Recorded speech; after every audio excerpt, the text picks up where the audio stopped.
This week has been a really strange week for nostalgia. It's been a week of, in many ways, going home. The word nostalgia means the journey home in Greek. Nostalgia, there's been a way of revisiting old things this week that I had not expected and kind of just leaped into my life. Two remarkable community members lost two remarkable fathers last week. And I was profoundly immersed immediately in the rhythms and the feelings of my Orthodox upbringing in visiting both of their Shiva homes. The rhythm of prayer, the rhythm of kind of the way space is held, the showing up day after day, not just a couple of days, but a contiguity and a continuity of days each and every day important. The rituals around the kivura, around the burial.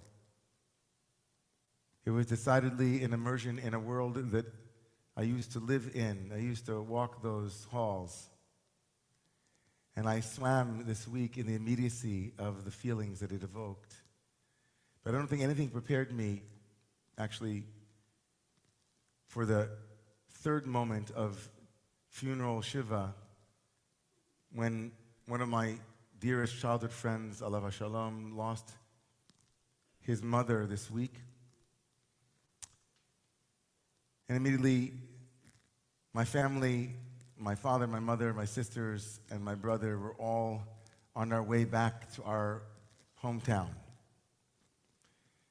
Gathered together in a car for the first time in maybe 30 years, all six of us in one place. We drove on highways that I used to drive on each and every day of my life. And even though my hometown is only 45 minutes away, it wasn't like somewhere in Pennsylvania or in Ohio. Right there, 45 minutes from the city, was a world that I had left behind in my late teens, early 20s.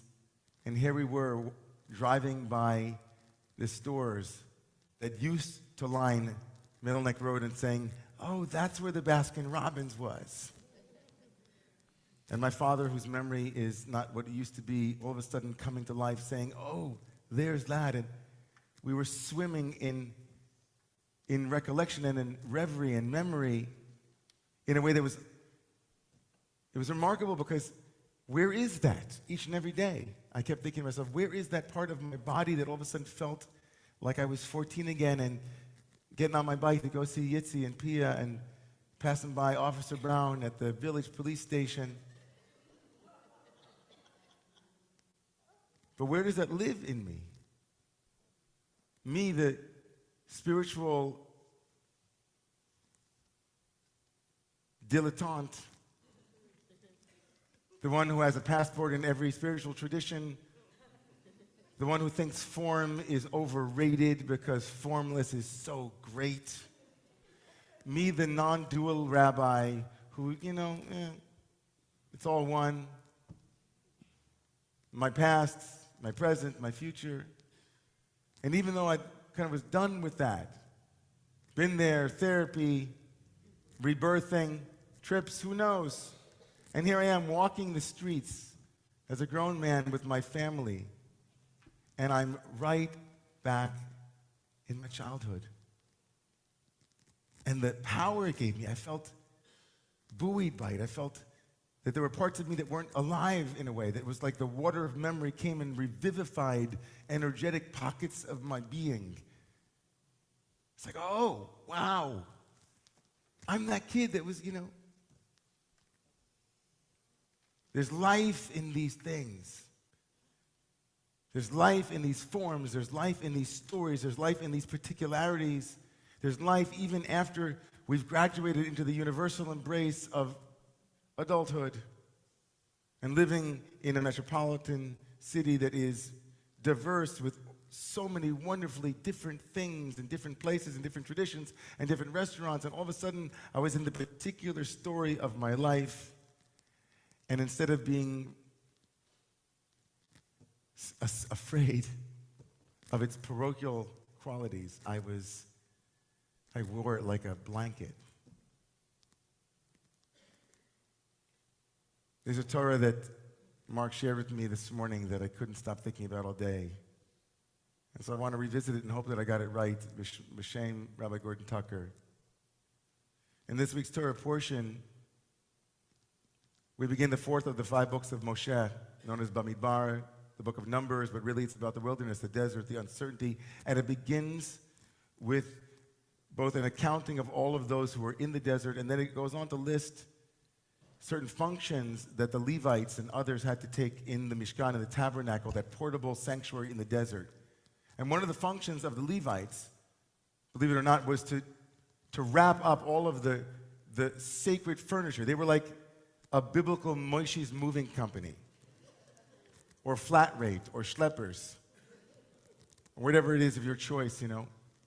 And literally, the Torah goes on to say they had to take blankets and other protective materials and cover each and every one of the furniture, of the piece of furniture, the vessels. And so those things would be covered, bubble wrapped, if you will, and then they would be carried after covered and carried. And then the Torah goes out of its way at the end of the Parshat in chapter 4, verse 20, to say that there was a certain family who were part of the Leviim caste, right? They were one of the sub-tribes of the Levites. They're called Kehat. And the Kehatites were not allowed, the Torah says, to go inside the holy sanctuary to see and witness the dismantling of that sanctuary because they would die. And on that verse, the verse that reads, V'lo yavo lirot kevala tekodesh vametu, that they're not allowed to come in to the swallowing up of the holy and die. The word used is a strange word, kivalat kodesh. It means in the swallowed up holy, which means the holy things that have been contained now in this blanket or in this covering. Yeah, are you with me? Yes. And the Torah says they're not allowed to see that covering. So Rashi, the great medieval exegete, the medieval commentator, says, what does it mean that they can't go in to see the swallowed holy? He says they can't come in lir'os letoch nartik shelo, can't see the vessel inside of its bubble wrap. Why? Says Rabbi Gordon Tucker. Why is it so bad? Why is it dangerous to see sacred furniture wrapped up and ready to roll? Sharon, look, right? Is there a poem in there? It's like amazing, right? You know what he says? He says, and you'll tell me if I'm wrong, Mark, because I got to get this right. He says, to see something sacred that holds so much power, that you've invested and imbued with so much power, to see it now in its mobile stage, ready to be wrapped and taken, it denudes it. All of a sudden, you're looking at the holy, that form, in a particular way, and it empties it, in a sense, of its holiness, or it raises the question, is this thing really holy? This thing that's now going to be wrapped in bubble wrap and schlepped over to 42 different destinations in the desert? Rabbi Tucker says there is a danger in seeing the holy wrapped in a way that might make light of its gravitas. You might begin to question, like, okay, look, it's just a table. Like any other table, they wrapped it up in bubble wrap, and now it's ready to go. Get it up onto Yossi, get it onto the lift, let's go. And then Rabbi Tucker says it to Mark, who lost his father last week. He said, it's like you're looking at your father, and the life in him is no longer there. And there's a part of you that says, where's my father? You know, where is he? It's a form. There's something about Kevalat HaKodesh. It's seeing the form, and you see through it, and you start to wait. Is it really holy? Was it really in there? Is there anything there? It can lead one to question whether the form was substantial at all. Does it have any mamashut? Is there any mamish there? And the answer of the Torah is decidedly, even if you can move it, even if it isn't the totality of the person, even if the furniture is not the end It has a function. It is imbued. There's Kedusha. And so the Torah weighs in through Rabbi Tucker on an age-old question about the way that we appropriate holiness and make it holy. Does it have intrinsic holiness or is it extrinsically usable? Any old thing could just be replaced with another table. People know the story that I once heard from Ken Wilber, a philosopher of kind of non-dual thinking. And I think Allen Ginsberg, the famous poet, was in Boulder, Colorado, and he had come for a Tibetan Buddhist, it was Shambhala's kind of big event. And in this big auditorium in Boulder, there were lots of Tibetan Buddhists who were, chanting Nam Yoga Kedikon, like they're doing the whole chant. And someone leaned in to hear Allen Ginsberg, and he was going, "Ini mini mini mo, catch a tiger by the toe. If he hollers, let him go."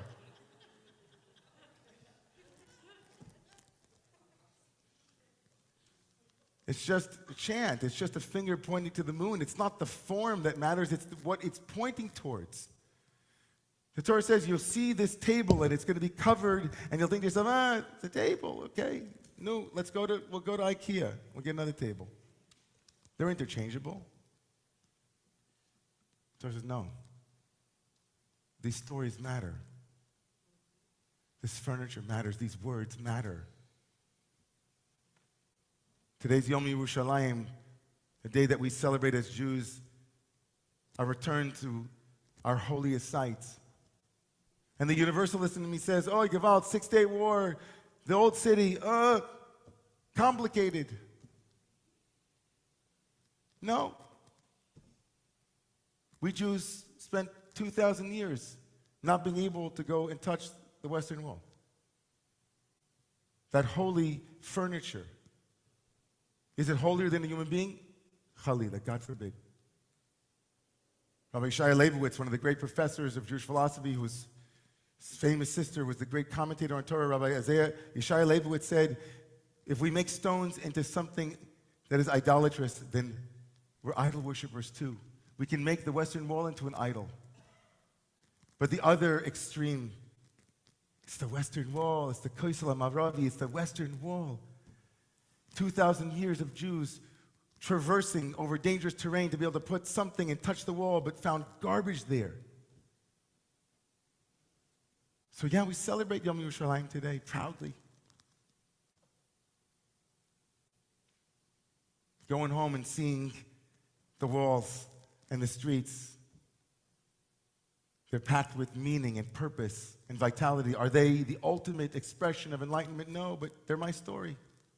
And when I'm not living my story, it's kivala et hakodesh. It's as if the holy has been swallowed up by something that's lost perspective.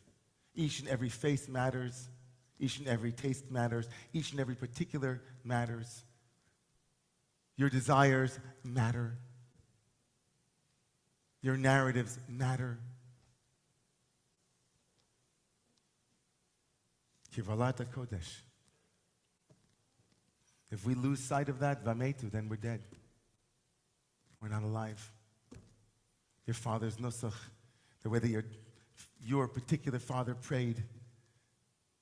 One story, Susan, I didn't get hear stories from your father, but I'm sure we had so many amazing stories. He was the most amazing human being.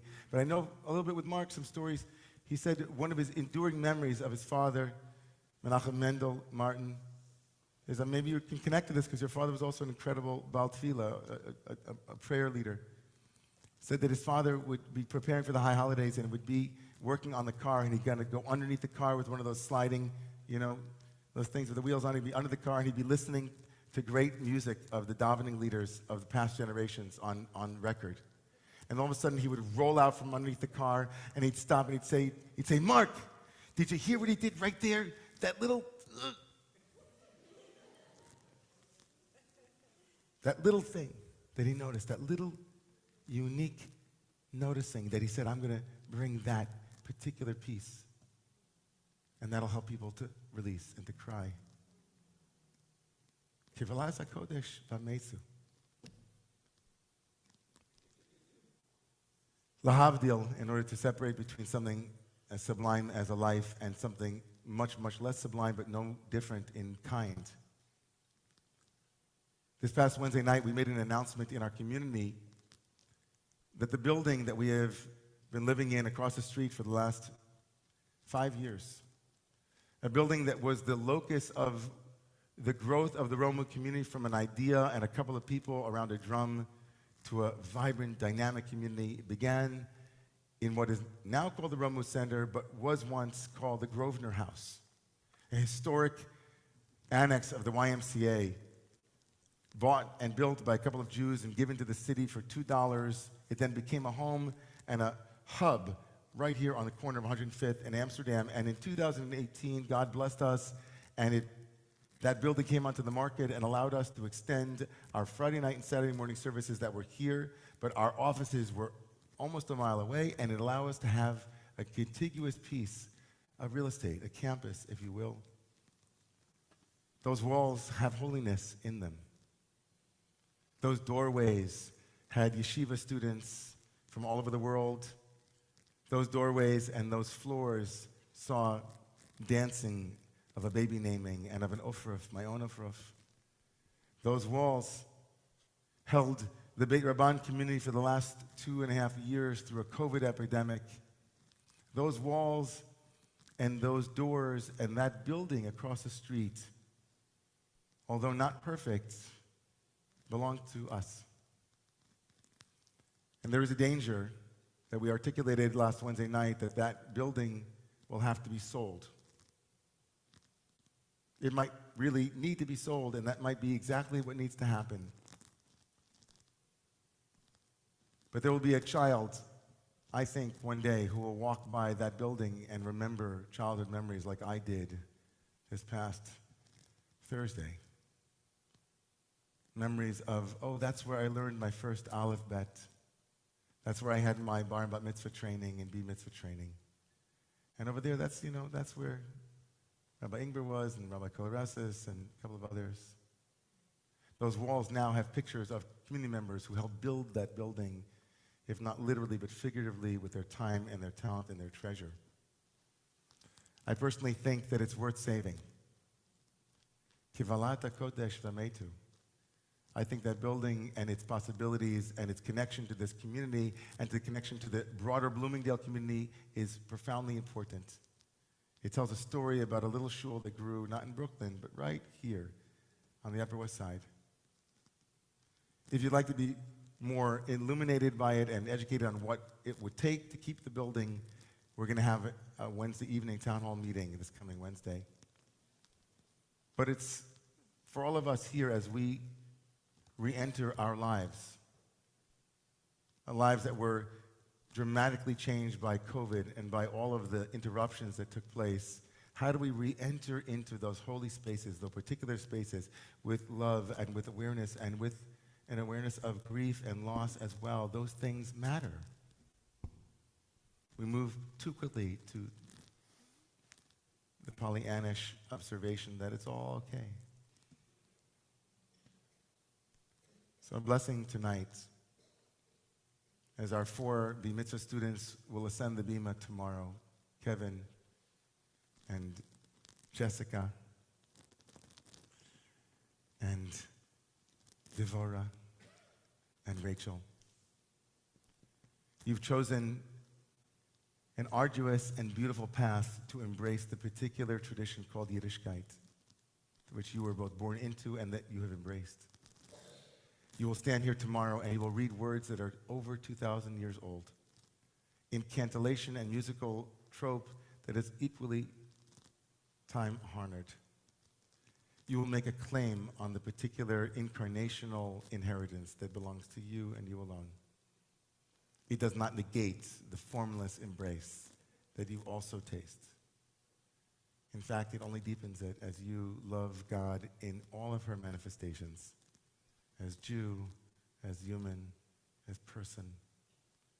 May the Holy One of Blessing remind us of all that inheres within this physical and three-dimensional reality.